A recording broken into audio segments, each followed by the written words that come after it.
What is the scariest story you know that is 100% true? I would call it creepy more than scary, but my mom's friend had a small house and lived alone. She noticed weird things, a batch of soup depleting faster than usual, missing eggs, damp towels in the hamper when she hadn't used any, extra dishes in the dishwasher, etc. This went on for months. She thought she was just being forgetful. One day she heard some thumping around in her attic and went to investigate. She found some makeshift living quarters, small radio, hot plate, sleeping bag, pillow, food wrappers, etc. She called the cops who came to keep an eye on the place. They ended up catching a homeless man climbing a tree, trying to sneak into her attic window. He had been doing this almost daily. He would wait for her to go to work, then go downstairs and help himself to food and amenities.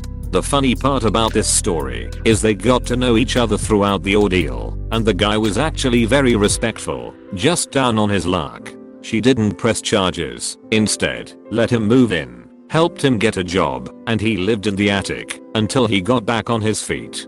Creepy as it with a happy ending.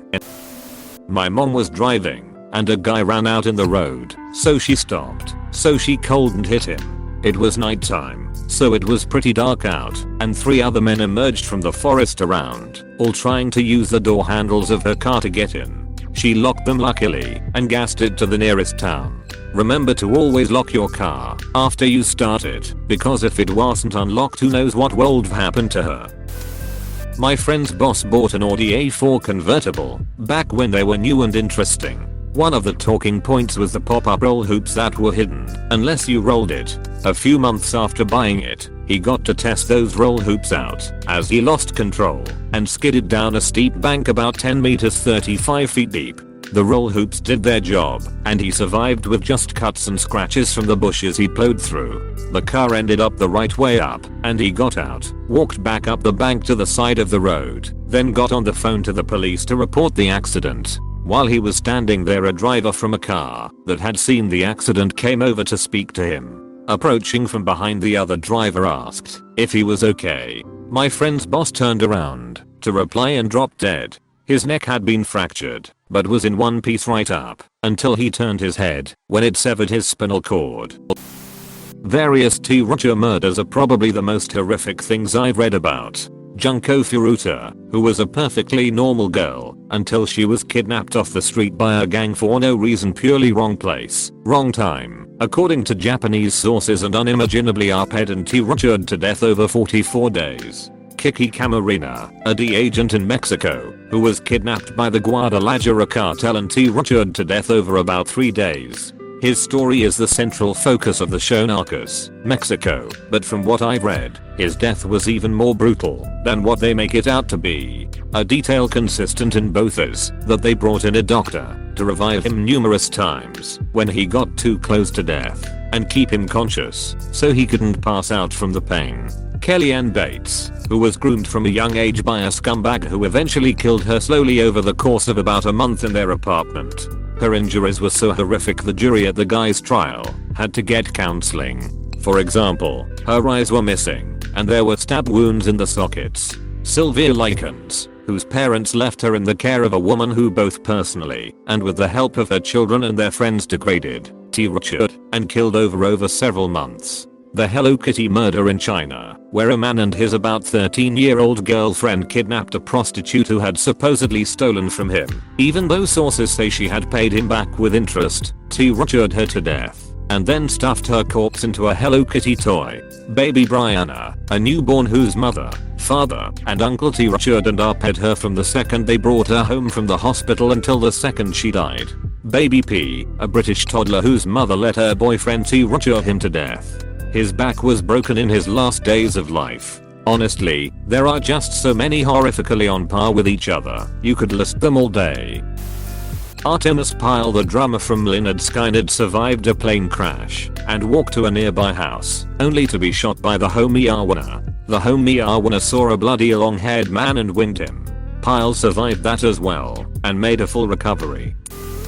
Before my dad died, he once told me a story from when he was in Vietnam in the 1960s. He told me about a mission where he and one other American with 5 CIDG strikers South Vietnamese villagers turned fighters were tasked to emplace seismic ground sensors along a trail network deep in the jungle. He said they were about 2 days into the mission when he and 2 of the strikers split off from the main group to go watch a nearby trail intersection. He said the jungle was pretty quiet that day, just the sounds of birds and bugs and an occasional monkey. He said they had been watching the trail intersection for about 3 or 4 hours and were deciding on whether to move further down the trail or to turn back and LNK up with the rest of the patrol. Before leaving the cover of the brush, my dad said he checked the trail ahead of them one last time and prepared his men to move. Now here is where the story gets interesting, and he told this part with absolute dead seriousness. He said just as he started to step out onto the trail, he sees a light-skinned black Union cavalry soldier in full battle laying alongside the trail just shy of the intersection.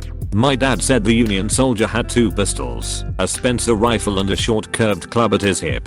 As my dad was trying to process what he was seeing, the soldier looked directly at him and smiled. Then the soldier slowly placed a finger up to his lips, as if to tell him to be silent, and then motioned my dad back off the trail. My dad said he signaled for his men to remain hidden, and he recalled that as he slipped back into the jungle on one side of the trail, the Union soldier did the same on his side of the trail. Less than 10 seconds later, he said the lead element of a group of NVA North Vietnamese Army soldiers walked right through the trail intersection some 30 feet away. My dad estimated that the group was comprised of some 70-80 soldiers equipped with automatic rifles, light machine guns and rocket-propelled grenade launchers. He has no doubt that his entire team would have been wiped out on the spot.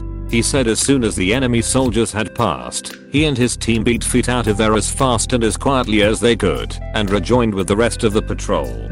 He reported the enemy soldiers his team had encountered, but decided not to say anything about the soldier he had seen. My dad kept this secret for many years, only telling me just before he passed, and earlier only telling his grandmother on her deathbed in the 1970s. He said when he told his grandmother, she smiled and without opening her eyes told him, "You saw OD Red Tom." Red Tom was my great-great-grandfather. He was a half-black half-Creek free man who was a scout for the Union Army during the Civil War and later served with the US Cavalry in the American West. He was known for carrying 2 pistols, a Spencer rifle and a Creek war club into battle.